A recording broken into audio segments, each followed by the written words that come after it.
everyone, a very warm welcome to my YouTube channel Aspire Target Achieve।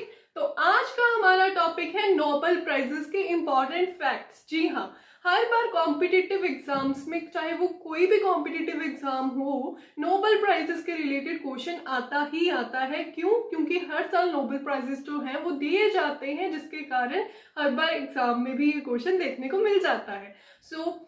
सबसे पहले Nobel prize किसको मिला था, कौन से सब्जेक्ट में, कितने सब्जेक्ट्स में दिया जाता है, ज़्यादा से ज़्यादा कितने इंसानों को ये एक एरिया में दिया जाता है, रूल चेंज होने के बाद, रूल चेंज होने से पहले कौन से इंसान को मिला था नोबेल प्राइज, और करंट ईयर में किस किस को किस एरिया में नोबेल प्राइज मिला, ऐसे क्वेश्चंस जो है वो देखने को मिलते हैं। और इसके साथ साथ कई बार तो पीपीएससी के एग्जाम्स में या फिर आईएएस वगैरह के एग्जाम्स में ऐसा भी होता है कि आपको 4 ऑप्शंस गिवन होते हैं and you have to find the wrong one. So वहां पे 3 ऑप्शंस जो होते हैं वो बिल्कुल सही होते हैं, एक ऑप्शन उन्होंने गलत डाला होता है and you have to find the wrong option there. So ऐसे क्वेश्चंस जो हैं वो आते हैं एग्जाम्स में। तो हम इस वीडियो में देखेंगे कि नोबेल प्राइजेस के इंपॉर्टेंट फैक्ट्स क्या है, उसके बारे में मैं आपके साथ डिस्कशन करूंगी। ये जो वीडियो है वो बहुत छोटी होने वाली है, इसका अलग पार्ट आएगा कल, जिसमें मैं आपको एमसीक्यू करवाऊंगी, उसमें आपको ट्रिक्स भी बताऊंगी कि कैसे इतने सारे जो नेम्स हैं वो याद करने हैं। तब तक के लिए आप इस वीडियो में थ्योरी पार्ट पढ़िए और फैक्ट्स जानिए। सबसे पहले तो नोबेल प्राइज होता क्या है, what is Nobel prize? So the Nobel prize is one of the most important award that anyone can receive. So world में किसी को भी ये प्राइज मिल सकता है जिसने आउटस्टैंडिंग वर्क किया हो किसी भी एक एरिया में। अब एरियाज कौन कौन से हैं, कौन कौन से सब्जेक्ट्स में ये जो नोबेल प्राइज है वो दिया जाता है। सो वो जो एरियाज हैं वो है physics, chemistry, medicine, literature, peace and economics. So ये टोटल हो गए 6। सो सबसे पहले मैं आपको बता दूं कि नोबेल प्राइज की शुरुआत हुई थी 1901 में एंड तब एल्फ्रेड नोबेल नाम के व्यक्ति ने इसकी शुरुआत करवाई थी। इन्हीं के सरनेम से इस प्राइज का नाम जो है वो रखा गया है नोबेल प्राइज, और इनकी डेथ के बाद नोबेल प्राइज की शुरुआत हुई थी। ये अपनी वसीयत में, अपनी विल में ये लिख के गए थे कि नोबेल प्राइज जो है वो बांटा जाएगा। 1901 में जब शुरुआत हुई तब 5 एरियाज थे टोटल। यहाँ पे लिखे हैं 6। कौन सा एरिया ऐसा था जो 1901 में नहीं था? तो वो था जी इकोनॉमिक्स, जिसे हम अर्थशास्त्र भी बोल देते हैं। इकोनॉमिक्स तब नहीं हुआ करता था। एल्फ्रेड नोबेल ने सिर्फ अपनी वसीयत में 5 लिखे थे एरियाज, और वो थे physics, chemistry, medicine, peace and literature. ये 5 थे। जो छठा है वो स्वीडिश के एक बैंक ने एल्फ्रेड नोबेल को समर्पित करते हुए अपनी 300वीं वर्ष बर्थ एनिवर्सरी पे, या फिर कह सकते हैं आप स्थापना दिवस पे, इन्होंने शुरू करवाया था। आगे हम अगली स्लाइड में पढ़ेंगे इसके बारे में। नेक्स्ट पॉइंट है the Nobel prizes are named after Alfred Nobel. जैसे कि मैंने बताया कि जो नोबेल प्राइजेस है वो एल्फ्रेड नोबेल के नाम के ऊपर रखा गया है, जो कि एक स्वीडिश साइंटिस्ट थे। उन्होंने एक एक्सप्लोसिव फाइंड किया था जिसका नाम रखा गया है डायनामाइट, जो कि बहुत ज्यादा एक्सप्लोसिव है। इन्होंने ही वो फाउंड किया था, एल्फ्रेड नोबेल ने। इनकी इस इन्वेंशन ने इन्हें बहुत ज्यादा अमीर बना दिया, बहुत ज्यादा ये फेमस हो गए थे इसके बाद। और इन्होंने डिसाइड कर लिया था कि जितनी भी मनी डायनामाइट को बेच के आएगी वो ह्यूमन काइंड में इन्वेस्ट कर देंगे उनको। उस मनी से और लोगों को नोबेल प्राइजेस जो हैं वो दिए जाएंगे। इन्होंने डायनामाइट की जितनी भी इनकम होगी आगे फ्यूचर में, उसका पहले से ही बोल दिया था कि ये ह्यूमन काइंड में किसी ना किसी तरीके से जाए। ये वाली स्लाइड शुरू करने से पहले मैं आपको थोड़ी सी इंफॉर्मेशन जो है वो एल्फ्रेड नोबेल के बारे में देना चाहूंगी। जी हाँ, एल्फ्रेड नोबेल जी का बर्थ जो है वो हुआ था स्वीडन की राजधानी स्टॉकहोम में, जहां पे ये अवार्ड दिए जाते हैं। स्टॉकहोम में इनका बर्थ हुआ था। कब हुआ था? 1833 को। और जो इन्होंने डायनामाइट इन्वेंट किया है ना, वो इन्होंने किया था 1867 में, और इसी इन्वेंशन ने इनको बहुत ज़्यादा फेमस बना दिया था और बहुत अमीर भी। और टोटल इन्वेंशंस की मैं बात करूं कि इन्होंने पूरी लाइफ स्पैन में अपने कितनी इन्वेंशंस की हैं, तो वो की है 355, और सबसे फेमस हुई थी डायनामाइट वाली। 1896 को इटली में इनको दिल का दौरा, हार्ट अटैक पड़ने से इनकी जो है वो मौत हो गई थी। और 1895 को इन्होंने अपनी एक विल लिखी थी, अपनी एक वसीयत लिखी थी, जिसमें इन्होंने बताया था कि 1901 से नोबेल प्राइजेस जो है वो शुरू किए जाएंगे, और डायनामाइट के जितनी भी इनकम होगी फ्यूचर में वो नोबेल प्राइजेस में लगाई जाएंगी। और टोटल इन्होंने 5 एरियाज बताए थे। 5 एरियाज कौन कौन से थे? फिजिक्स, केमिस्ट्री, पीस, मेडिसिन और लिटरेचर। अर्थशास्त्र की इन्होंने कहीं पे भी बात नहीं की थी। अर्थशास्त्र मतलब इकोनॉमिक्स जो है वो बाद में 1968 में इसकी घोषणा करके 1969 में इन्होंने शुरुआत की थी एक स्वीडन के बैंक ने।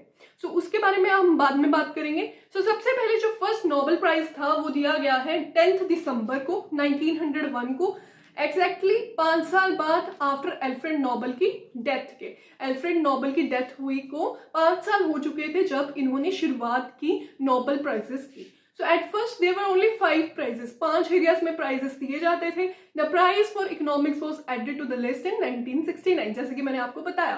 सो groups in Sweden decide who wins the most prizes. A group in Norway picks the winner of the peace prize. So जो स्वीडन का ग्रुप था वो डिसाइड करता था कि फिजिक्स, केमिस्ट्री और मेडिसिन, लिटरेचर के प्राइजेस, और पीस प्राइज का जो सिलेक्ट करता था वो नॉर्वे विनर सिलेक्ट करता था। सो करता है अभी भी। So the winners receive their awards at the banquet in Stockholm, Sweden. Each winner takes home a gold medal and a certain amount of money. So यहाँ पे लिखा है certain amount of money. So ये हर साल जो money दी जाती है वो फिक्स्ड नहीं होती है, हमेशा कोई फिक्स्ड नहीं होती है। क्यों? क्योंकि ये डिपेंड करता है इनकम पे, जो कि हर साल डायनामाइट से होने वाली होती है। Sometimes 2 or 3 people share a prize. So यहाँ पे मैं आपको बता दूं कि कई बार क्वेश्चन पूछ लिया जाता है कि ज्यादा से ज्यादा एक एरिया में कितने जानों को जो प्राइज है वो दिया जाता है, तो टोटल 3 पर्सन्स को ही दिया जाता है, 3 से ज्यादा किसी भी चौथे पर्सन को नहीं दिया जा सकता। सो इन 1968, जैसे मैंने आपको बताया कि 1968 में घोषणा कर दी गई थी।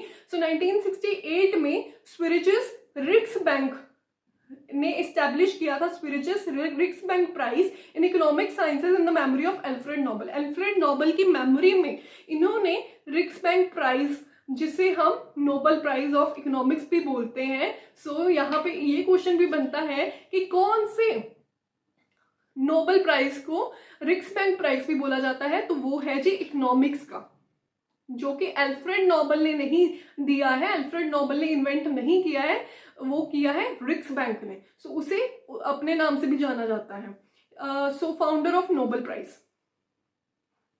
सो यहाँ पे आप देख सकते हो, यहाँ पे 2 नोबेल प्राइजेस हैं। ये अदर नोबेल प्राइजेस हैं जो कि अल्फ्रेड नोबेल ने 5 एरियाज अपनी वसीयत में लिखे थे उनके बारे में, और जो इकोनॉमिक्स का एड ऑन किया गया है रिक्स बैंक के द्वारा, वो वाला नोबेल प्राइज जो है इकोनॉमिक्स का, वो वाला ये वाला है, ये दिया जाता है इकोनॉमिक्स वालों को।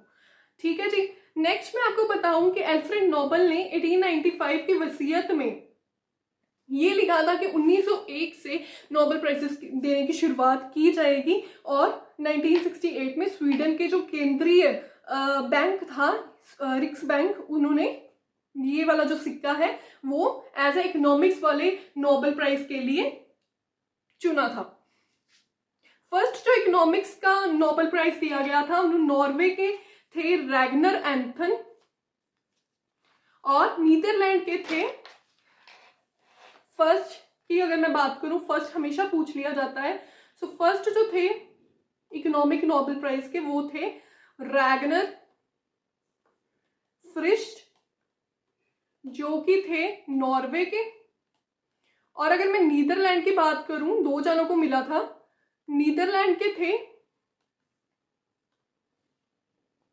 Jain टिम्बरगन।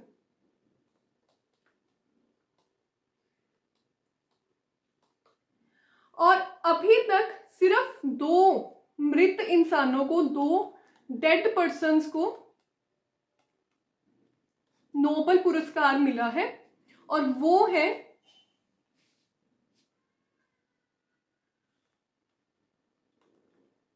Eric Excel Karl felt, जो कि जिनको लिटरेचर में मिला, और कब मिला? 1931 में। और ये पहले हैं। दूसरे हैं डैग हैमर्सजोल्ड, जिनको नोबेल पीस प्राइज मिला था और 1961 में मिला था, और ये अपने कार्यकाल में ही इनकी डेथ हो गई थी। 1974 में इन्होंने रूल चेंज किया। 1974 में इन्होंने रूल चेंज किया कि अब से किसी भी मृत इंसान को नहीं दिया जाएगा नोबेल प्राइज। यहाँ पे ये भी क्वेश्चन आ जाता है कि कितने डेड पर्सन्स को मिला था, और वो डेड पर्सन्स को कौन कौन से एरियाज में मिला था। तो यहाँ पे है 1931 में लिटरेचर वाले को मिला था, और 1961 में मिला था। सिंपल है, 31 में मिला पहले, फिर 61 में मिला। 31 वाले को लिटरेचर में मिला था और 61 वाले को पीस प्राइज मिला था, जिनकी अपने कार्यकाल के दौरान ही डेथ हो गई थी। फिर मैं एक और आपको बात बताती हूँ। हमारे महात्मा गांधी है ना, इनको अपनी अहिंसा से आजादी पाने के लिए 5 बार नॉमिनेट किया गया था नोबेल पीस प्राइज के लिए, लेकिन इनको कभी भी नोबेल पीस प्राइज जो है वो नहीं मिल पाया। शायद ये चाल भी हो सकती है, क्योंकि अगर नोबेल पीस प्राइज मिल जाता महात्मा गांधी को तो अंग्रेजों की हार हो जाती, इसलिए शायद इनको सिर्फ नॉमिनेट किया गया और इनको विनर नहीं बनाया गया। नेक्स्ट मैं आपको बता दूं कि which organisation gives Nobel prize, इसको मैं इरेज कर देती हूँ। So which organisation gives Nobel prize? Physics, chemistry और इकोनॉमिक्स के जो नोबेल प्राइजेस होते हैं उनके लिए जो ऑर्गेनाइजेशन जो प्राइज चुनती है विनर्स को, वो है royal Swedish academy of sciences. So science से यहाँ पे आपको अच्छे से समझ आ जाएगा, फिजिक्स, केमिस्ट्री और साथ में अर्थशास्त्र, इकोनॉमिक्स, ठीक है, ये 3। और मेडिसिन के जो विनर्स होते हैं वो Nobel assembly at Karolinska institute, यहाँ पे इंस्टीट्यूट के स्पेलिंग्स यही है। लिटरेचर के जो है वो स्वीडिश एकेडमी चूज करती है, और नोबेल पीस प्राइज जो है वो नॉर्वेगियन नोबेल कमेटी, ये नॉर्वे में दिया जाता है, ये याद रखना है। सिर्फ एक नोबेल पीस प्राइज है जो नॉर्वे में दिया जाता है, और बाकी के सारे जो है वो स्वीडन में दिए जाते हैं, स्टॉकहोम में। नेक्स्ट इंपॉर्टेंट फैक्ट्स की अगर मैं बात करूं तो Nobel peace prize was first awarded in 1901 to Frederic Passy and Henry Dunant. Nobel peace prize की बात कर रही हूँ, फर्स्ट जो थे वो ये दोनों थे। Nobel peace prize is always given in Oslo में दिया जाता है, and another all Nobel prizes are given in Stockholm. In every subject maximum 3 persons were awarded, जैसे कि मैंने आपको पहली स्लाइड में ही बता दिया था कि 3 जनों को मैक्सिमम दिया जाता है। आपको क्वेश्चन आ सकता है कि मैक्सिमम कितने लोगों को दिया जाता है, 3, 4, 5, 6। तो यहाँ पे आपको इन तीनों को एलिमिनेट करके 3 को चुन लेना है। So every winner got 1 gold medal, diploma and fixed cash prize. So यहाँ पे हर जो विनर होता है ना, वो अपने घर पे एक gold medal, some cash amount, जो भी कैश अमाउंट उन्होंने फिक्स की होती है एज पर the income of the dynamite given dynamite. So वहां पे जो इनकम के आधार पे जो कैश फिक्स किया होता है, हर साल चेंज होता है, तो वो अपने साथ वो लेके जाते हैं। So every year the cash price is not fixed, it depends on Nobel foundation income पे डिपेंड करता है। इंडियन नोबेल प्राइज विनर्स की अगर मैं बात करूं तो टोटल आज तक कुल 9 पर्सन्स को मिला है हमारे इंडिया के नोबेल प्राइजेस, जिनके यहाँ पे तस्वीर आप देख सकते हो। सबसे पहले मिला था रविंद्रनाथ टैगोर को लिटरेचर में 1913 में, रविंद्रनाथ टैगोर को लिटरेचर में 1913 में। इसका मैंने मॉडर्न हिस्ट्री में भी आपको बताया है कि इनको सर की उपाधि भी दी गई थी तब, जो इन्होंने 1919 के दंगों के बाद वापस कर दी थी क्वीन को। सीवी रमन फिजिक्स 1930 में मिला था। हरगोबिंद खुराना मेडिसिन में, ह्यूमन चिकित्सा में 1968 में मिला था। मदर टेरेसा को पीस के लिए 1979 में मिला था। सुब्रमण्यम चंद्रशेखर को फिजिक्स में 1983, अमर्त्य सेन इकोनॉमिक्स 1998, वेंकटरमन रामाकृष्णन को केमिस्ट्री में 2009 में, कैलाश सत्यार्थी को पीस में 2014 में, और इकोनॉमिक्स का अमर्त्य सेन अभिजीत बनर्जी को। तो टोटल हमारे जो इंसान है 1 2 3 4 5 6 7 8 9, सो यहाँ पे 9 रत्न करके भी आप याद कर सकते हो कि 9 रत्न है हमारे भारत के, जिनको ये नोबेल प्राइजेस अभी तक मिले हैं। So thank you so much guys. I hope आपको समझ लगा होगा नोबेल प्राइजेस के फैक्ट्स के बारे में। कल हम मिलेंगे, इनके एमसीक्यूज को डिस्कस करेंगे, कौन कौन से एमसीक्यूज आ सकते हैं और कैसे क्वेश्चंस आ सकते हैं, उनको डिस्कस करेंगे। और सबसे इंपॉर्टेंट बात, मैं आपको ट्रिक्स भी बताऊंगी याद करने के लिए। मिलते हैं कल की वीडियो में, और तब तक के लिए ध्यान रखिए, सब्सक्राइब जरूर कर लीजिएगा चैनल को, और कमेंट करके बताना कि कैसा लगा मेरा आज का सेशन आपको। मिलते हैं, ओके जी, बाय बाय।